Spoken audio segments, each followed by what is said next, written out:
Hi, everybody. Welcome to another episode of the Long Distance Worklife, where we help you thrive, survive, generally keep the weasels at bay in the crazy world of remote and hybrid work.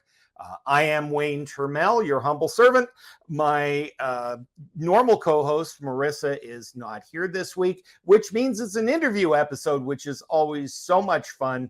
Today, we are going to talk about employment, talent stagnation, and how people think about remote work and searching for talent with the very, very talented Khaled Hussein from Betterleap. So far, I've remembered the name and I've remembered the company. We're off to a great start. Khaled, who has just moved to my city of Las Vegas. So welcome. Yes, thank you so much for having me. And I was like, all right, you nailed it, the name and the company and everything. I was like, great, I'm in. Great to be here. At this hour of the morning, that is no small feat. So, Khaled, when you're talking about talent stagnate, we've been through the great resignation and we went through the great compromise and we've been through 1,000 little jargon du jour waves over the last few years. When you talk about the great stagnation, what are you talking about? Yeah, I'm really glad you start kind of setting the stage of what that is. And I think, we're very, we're really good at coming up with terms that describe what the kind of employment market is kind of going through right now.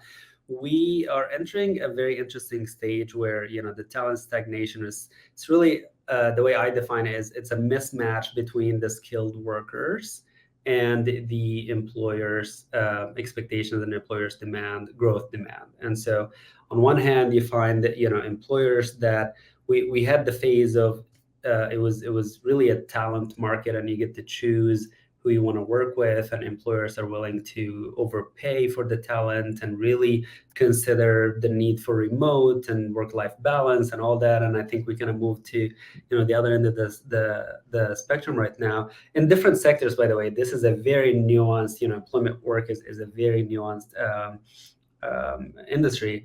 And so it really it depends on what sectors, but we kind of move to the other end of the spectrum where it's pretty much an employer market right now. And you have talent that is, looking for employment, and a lot of employers are trying to reduce their talent force. They're trying to find more efficient ways to supplement their needs and work needs and so forth, and increase their overall productivity or reduce their cost.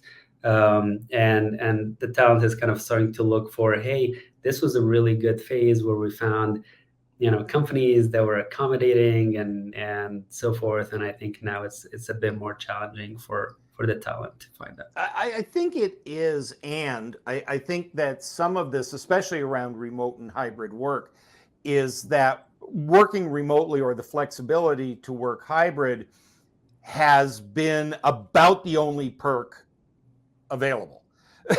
The money is what it is, and so when companies think about, well, we're going to be hybrid or we're going to be remote, it's not so much a strategy as a hostage negotiation, right? How much can we make them come into the office before they quit? And the workers are saying, how much can I not go into the office before they fire me? And that's not terribly strategic or good thinking. Yeah. So what I'd like to do is start at the top with the CEOs, and as they're thinking about their work strategy, and they're thinking about, are we going to be remote? Are we going to, a lot of times, well, we want the best talent, and what they really mean is we want the best talent that lives within 20 miles of where we are. Yeah. So what are the CEOs, the kind of C-suite, what are they thinking, and what are the things that are keeping them up nights when it comes to recruiting talent? You know what, Wayne? I have an answer that I'll share with you, but there's also another thing that I don't think I ever shared, that I'm just kind of feeling this right now. So I'm going to. Oh, cool. I literally don't think I ever said that on any other kind of medium. But one thing CEOs think a lot about right now. And I think when we talk about CEOs, there is, Fortune 500 CEOs, but there is also the everybody else. And so I do think, so this answer is a little bit nuanced, but I do think it applies to both to a degree. I think a big part, a big kind of point that CEOs think a lot about is, am I doing what everybody else also is doing? So if you get the top 10 CEOs, they're starting to bring people back to the office, and there is some pressure from shareholders and investors to say, hey, it looks like, the CEO of this massive conglomerate is bringing people back to the office, and he's citing all these stats of, things are going to be better if we bring people back to the office. Then as a CEO, you kind of feel a little bit of a pressure to follow suit. And I imagine that's completely true. And there is definitely that. And I think even if a lot of CEOs are not, going out there publicly saying that they're feeling that pressure, there is definitely an internal pressure that they're facing. And you see this, and the way I know that is, I'm very fortunate to have been an investor in many different startups and work with many different CEOs, mentor for a lot, and we have these discussions. We have the discussion of like, I really like my setup being either in the office or being fully remote or whatever, but then all of my investors are telling me their whole portfolio is going to the other way, and I feel like maybe I should. What do you think? And so there's an element of there's that external pressure on CEOs to follow what kind of the new thing is. There was a phase where the new thing is everything is remote, and hey, remote is great, and you save costs on office space and all that. And every CEO all of a sudden moved their company to being remote. And then there is the wave is kind of going back to return to office, and then there is a lot of CEOs coming back to. So there is an element of really just what's happening out there, and you don't want to stand out too much. But the other thing is, the funny and the irony in that is, standing out is actually the advantage. And so being on the other side is what's going to give you the advantage to attract the talent that like that side.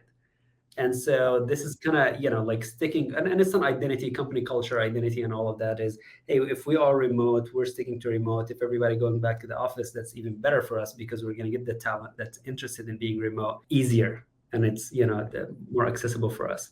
You just said something that's kind of interesting, and it's a little bit of a rabbit hole, but it's my show, and if I want to go down the rabbit hole, I can do that. I love it. You said that CEOs are kind of struggling with this. How comfortable are they on average? And I know it's nuanced, and I know it's by industry and all kinds of things, but have they become more comfortable with the whole concept of remote? Before COVID, they were the ones that were convinced this was never going to work. Yep. So what I see in the market today, yeah. And have they gotten more comfortable with it? Yeah, I see a lot of, I see it at different stages. I see a lot of times in the early stage, you have two co-founders and maybe 2, 3, team members.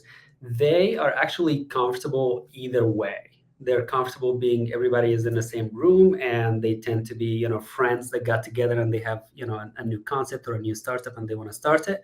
Or I see that, hey, 2 co-founders, and then they found 2 other, or 3 other team members that are remote, and everybody just heads on, and they're really kind of very efficient. And I see, I see both sides 50-50, and I think this is really great. As the company continues to grow and you add more and more people, and there is more processes, and there is a middle management layer, and there is, you start to really scale your business, I see a lot of them become pretty uncomfortable with remote. Because they have this little bit of fear, and I think it's not completely irrational, but they do have this fear of, hey, we can be more efficient and more productive if we bring people to the office, because there's a lot of the hallway conversations that are happening, the information sharing. As a CEO, your number one thing is, besides recruiting, is make sure everybody has all the right information they need. And so information entropy happens a lot better if everybody is obviously in the office. So I think they're not totally wrong in that. But the flip side of that is, there is also, while you share the information, there is actually, in a way, depending on the company, there is a little bit of efficiency loss in the hallway communication, because this is not heads down, I'm doing my work, and we're having a chat. And so there is, pros and cons for either route. And I think it really goes back to, as founders and as kind of C-suite, what type of company we want to build. And I think just remove all other distractions and remove media saying, employees are the vacations, remote vacations and things of that nature. You just need to ignore all the noise and focus on kind of building the right company that you want to build and what's the right culture, and you stick to that identity. So what are 3 things, let's say, if I've decided that I want, at the very least, a hybrid culture, right? That people aren't going to be in the office all day, every day. What are 3 things that we need to think about if we're going to go out and recruit people? Yeah, so hybrid is interesting. Hybrid is so interesting to me, and I'm having a little bit of some thoughts on hybrid. Hybrid is interesting because if it's going to be hybrid, then you have to hire people that are within your 20 miles, right? Or 30 miles. So you kind of limited your talent pool. And I have to hire within this. Although I have a great example. The federal government, and I will not name the agency because I don't want to throw anybody under a bus, but this one federal agency, the rule is you have to be in the office 2 days every pay period. So somebody I know actually commutes from Florida to Washington, D.C. to fulfill those 2 days. Wow. Okay. Yeah. And it's interesting to know also how long the pay period. But yeah, this makes sense. But for the majority of the time, Right. you end up, if you're thinking of a hybrid, you're kind of thinking of people that are more or less in your city or kind of easy commute, and so it limits the talent pool. Personally, I've been kind of telling people, it's better to choose one or the other and create more frequency. And so of getting together. So if you are remote and you're supposed, you get together every quarter, make it every month. You can make that happen. And so, but that way it just opens up the talent pool for you. And we are Betterleap, we are a remote company. We had an office and we would meet in the office every single day for a very long time. And then we ended up kind of hiring, we wanted to expand our talent pool and we didn't want to restrict to a specific geo. So we turned the company into remote. And so doing the hybrid, it felt like we're kind of, in many ways, we'll see. There's a lot of research being done on that, but in many ways, I feel like hybrid misses the benefits of both sides, and so you end up just I completely agree, and I think it goes back to what I said a little bit earlier, which is for most organizations, hybrid is a compromise. It's not a strategy, right? It's like we won't fully commit one way or the other, and so we'll call ourselves hybrid. But that kind of timid, make a decision already, you morons, thing.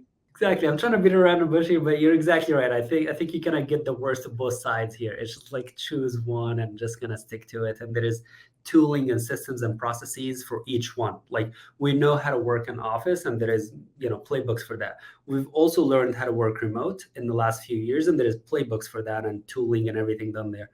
We don't really have anything for that thing in the middle. And you're like, which one is it? And so, and it's so easy for companies to, if they are hybrid, they default to the rules that made sense when everybody was in the office. That's right. Okay, so that's so make a decision already is what we're trying to say. So now let's talk about the talent pool of folks, right? What are they finding out there? Is that I've heard that there's a lot of bait and switch around remote work, that people are kind of promising a degree of flexibility that doesn't really exist. So first of all, if I'm out there looking for a job, which thankfully, knock on wood, I am not, but if I were out there looking for a job, what am I looking for? What's legit? What are the things that maybe I need to watch out for? Yeah.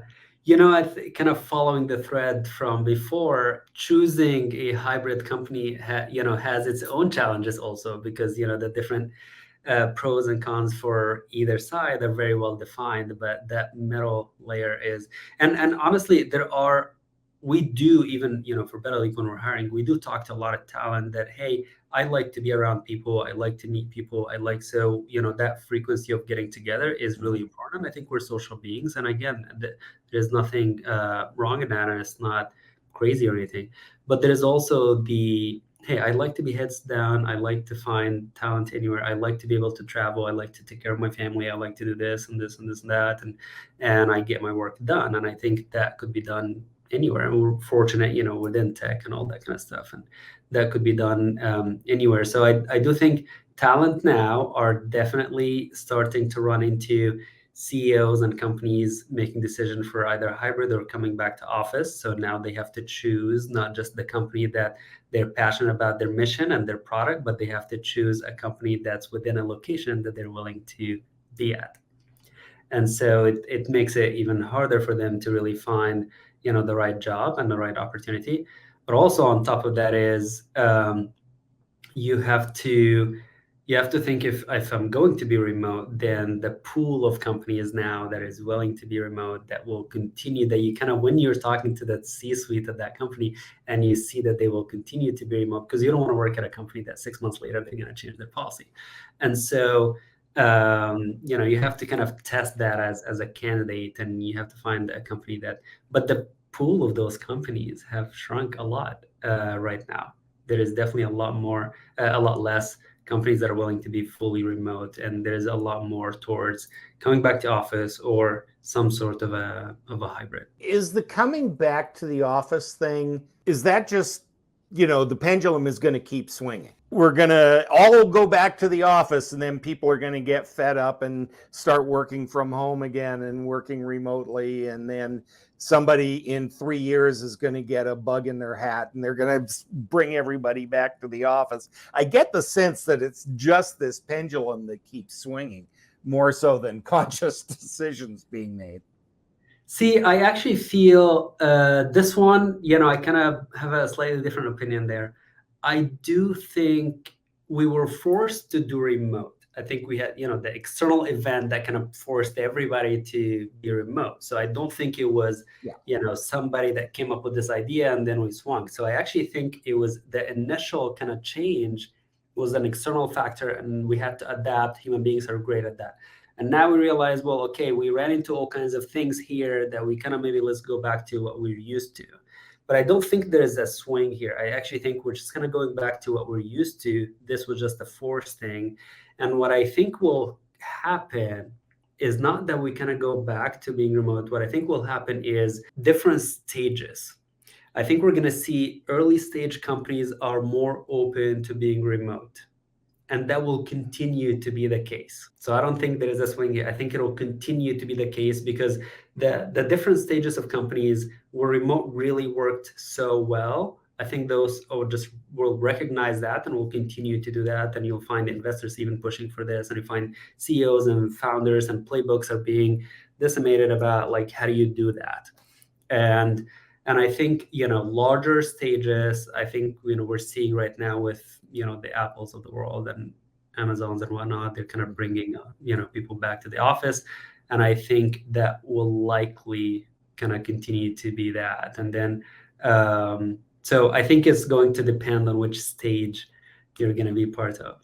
So if I want remote to be part of my work, I should be looking at startups as opposed to legacy companies. I think you will have higher chances of finding the right company with the right culture that is open to remote as you go a little bit earlier stage. Dang. Well, this conversation went all kinds of places, and I am not mad at that, actually. Thank you, Khaled, for putting us in the C-suite mindset and letting us know what's going on. If you want to know more about Khaled and about Betterleap and all that good stuff, we will have the links in the show notes, which I will talk about in a second. Khaled, anything you want to leave us with? First of all, thank you so much for having me here. Really, I really enjoyed this conversation. And I think the one thing I'll say is, hey, recruiting is and kind of the labor force is core to our culture and core to our economy. And I think we go through the ups and downs of that. And I think, just in a time where markets are tough and people are getting laid off and people are getting, trying to find work-life balance and try to find the right job opportunities, things can get tough. But I want to say that we've been here before and we survived this, and I know we will again. And I think I don't want people to lose hope. There is a lot of opportunities out there, and there is we just have to be more clever in our approach, and there's hope. There is hope. We will take that as our final words. Again, if you are interested in the transcript for this conversation or learning more about Khaled and Betterleap, we will have all of that stuff at longdistanceworklife.com. We are really, really proud of the fact that our numbers are growing. People are listening to us. You can decide why you've decided to do that.